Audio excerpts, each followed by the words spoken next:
Hi everyone, so today I'm going to cover the Provisional Unlawful Presence Waiver. This is an immigration waiver for individuals who have accrued unlawful presence while residing in the United States. So I'll get into that when I dive into the video, but before I do that, if you have any questions or you want to set up a consultation, please visit us at carboneattorneys.com. We have a button at the top of our website. Fill it out, send it to us, and we'll get back to you as soon as possible. So, the Provisional Unlawful Presence Waiver. That's a mouthful. So, it was created in 2013 by the Obama administration.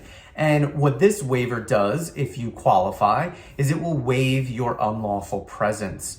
Unlawful presence is time in the United States that you have accrued while out of status or not having any status. So if you came to the US without entering at a lawful port of entry, like an airport or at a border, you're immediately accruing unlawful presence. On the flip side of that, if you were, let's say you had a student visa or a tourist visa and you overstay that visa or you violate the terms of your visa, you're accruing unlawful presence. Now, what the Provisional Unlawful Presence Waiver does is it will waive that so you can qualify to obtain legal permanent residence status. If you are an immediate relative of a United States citizen, this is a non-issue. Unlawful presence is actually waived if you're here in the United States and you qualify for adjustment of status. This video is really for everyone else. So if you've entered the country by any means other than at a lawful port of entry, like an airport or at the border, this is really for you.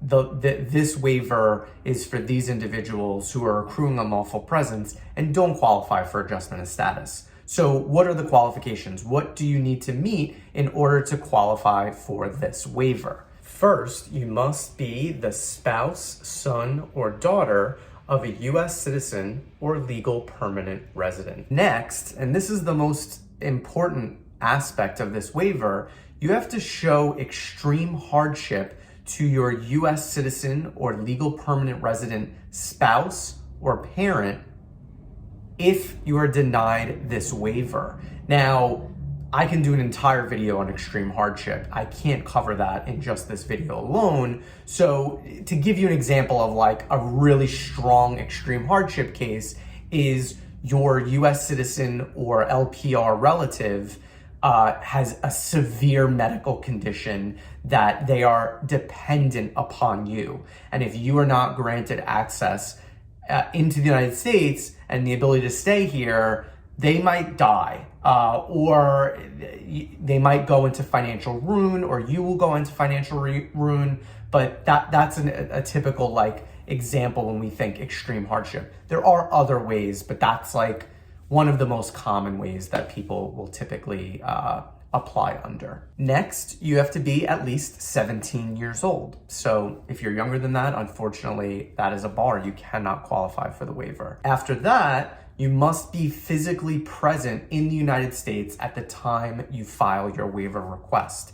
If you are outside of the United States, you can't qualify for this waiver. Next, you must be the beneficiary of an approved visa petition. So for example, this would be the I-130. So let's say you are married to a US citizen or an LPR, or your parent is a US citizen or LPR, and the I-130 was submitted on your behalf, and it's now approved. Next, you cannot be inadmissible under any other grounds. So unlawful presence is your only ground of inadmissibility. If you have a criminal record or any other grounds that would disqualify you from being admitted to the United States, you cannot use this waiver. You'd actually have to use the regular I-601 waiver as opposed to the unlawful presence waiver. Finally, and the magical element that is added to a lot of these types of cases is you have to warrant a favorable exercise of discretion. So unfortunately, this element allows the government, USCIS, to pick something that they don't like about your application and deny you. Ultimately, if you meet all the other requirements and you otherwise have a good record and you don't have anything bad against you in your case, this will likely be a shoo-in, and it won't be an issue. For individuals that, let's say, have a DUI or a lot of traffic tickets or other violations that maybe don't rise to the level of a crime or a conviction, this might be a murky area for those individuals. Now, finally, one of the great features of this waiver is you can wait in the United States while it's being decided. Prior to 2013, you actually had to go to your home country and the waiver would be adjudicated or decided in your country. And if it's denied, you don't have a means of coming back to the US. Now, with the provisional unlawful presence waiver, it gets decided while you're here. So if it gets denied for whatever reason, you can apply again and you're still in the United States. So that's one of the major benefits that was created when this was developed in 2013. So that's it. That's the provisional unlawful presence waiver. Again, mouthful. So if you like this video, you want to see more, like, subscribe, double tap, and I'll keep making these videos.